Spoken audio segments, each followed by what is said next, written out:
Anne Romanoff sur Europe 1. Il paraît, Mela Bédia, que votre frère Ramzy voulait pas du tout que vous soyez humoriste. Pas du tout, il m'a fait la misère, il a arrêté de me parler pendant Il un an et voulait que vous demi. fassiez l'ENA. Ouais, non, il voulait que je Sciences fasse une prépa HEC. C'était son grand truc à lui. Il s'est dit, on va tout miser sur la dernière. 11, tu comprends. Hein. Il dit, faut tout miser sur la Vous dernière. étiez doué pour les études. Ouais, j'avais des bonnes notes et tout ça. Et en fait, quand j'ai eu mon bac, à 16 ans, on sait pas vraiment quoi faire. Bon, toujours maintenant, je sais pas quoi faire. Hein.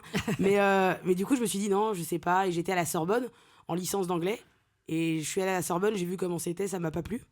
Je vous dis la vérité. Et Diams m'a dit, viens faire l'habillage et le stylisme. Et j'ai dit, ouais, grave. Mais vous y connaissiez quelque chose en stylisme? Rien. J'avais des vêtements, c'était mon maximum de connaissances. Par exemple, elle avait un sweatshirt, c'est écrit quoi dessus? Givenchy Chips. Givenchy Chips. Ouais. J'ai lancé une petite campagne, j'ai 3 pulls, Balenciaga, Givenchy Chips et Burberry comme le beurre.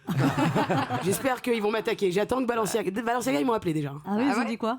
Qu'ils allaient m'attaquer.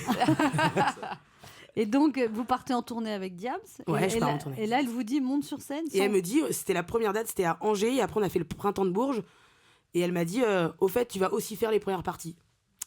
Voilà. Comment vous dire, j'ai beaucoup vomi sur cette tournée. Vous aviez jamais monté sur scène? J'étais au théâtre, quoi, à Bois-Colombes, dans le 92. Ouais. Bon, c'était... Non. C'était dans un cours de théâtre? Oui, je prenais des cours de théâtre parce que je pouvais aller fumer des cigarettes en cachette. Et tu faisais quoi en première partie? Des clopes. Non, je rigole. Non, je faisais de l'impro. Ouais. On n'avait rien écrit. Et comme il y avait eu un peu la polémique sur le voile, il n'y avait pas que des gens bienveillants. Du coup, je la charriais sur le voile, ça détendait un peu la... Et là, quand vous sortez de scène, vous sentez comment? Je me dis, c'est bien, je crois que je veux faire ce métier. Ouais. Ça a l'air Et trop du bien. coup, votre frère, il paraît qu'il vous a mis des bâtons dans les roues? Oui, moi je me rappelle, j'ai une vraie anecdote, c'est-à-dire que je reviens sur Paris, il n'y a plus de Diams parce qu'elle est partie en Syrie. Et Vous la voyez toujours, Diams? ouais, elle paye ses impôts, tout ça. Elle me dit de dire ça en promo. Hein. Comme ça, tout le monde voit que, elle est voilée, mais elle contribue aux hôpitaux de Paris et aux autoroutes. Voilà. Mais non, on sait encore. Ça y est, elle est mère au foyer, elle est tranquille. Donc vous rentrez à Paris, là vous avez... Je rentre à Paris, je me dis, je vais faire comme tout le monde. Vous avez quoi, 17 ans?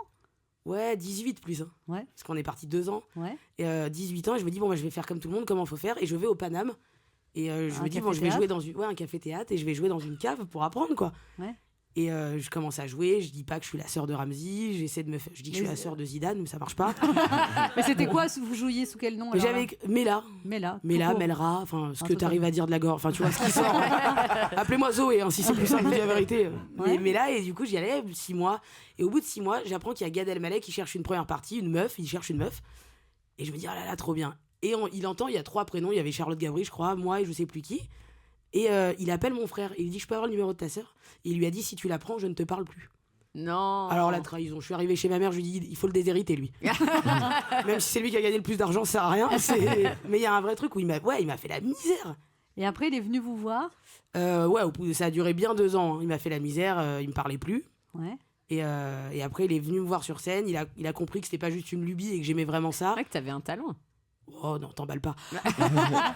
Non, mais il a vu que j'avais pas lâché l'affaire, en tout cas. Il pensait que j'allais faire les anges de la télé-réalité, quoi. Il pensait que je voulais être connu, alors que c'était pas ça, moi. C'était juste d'aller jouer et de faire rire les gens qui me plaisaient. Et du coup, après, il s'est détendu, et voilà. Et maintenant, il vous aide? Oh, maintenant, il est fan de moi, il me saoule. La vérité. Ah, il me saoule.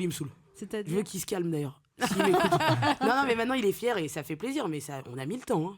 Et là, il y a ce spectacle et tous les gens qui vous ont vu sur scène disent que vous avez une énergie incroyable. Ah, énergie, c'est nul. Hein. Quand on dit à quelqu'un t'as une énergie, c'est que c'est nul. Hein. Qu'on se le dise. Non, je sais pas. On rigole beaucoup, surtout quand on alors ça, c'est... Ouais. L'énergie, je pense que c'est parce que je prends un peu d'en fait. Voilà, je rigole. Non, mais je sais pas. Ouais, ça me fait plaisir si les gens rigolent. C'est le but.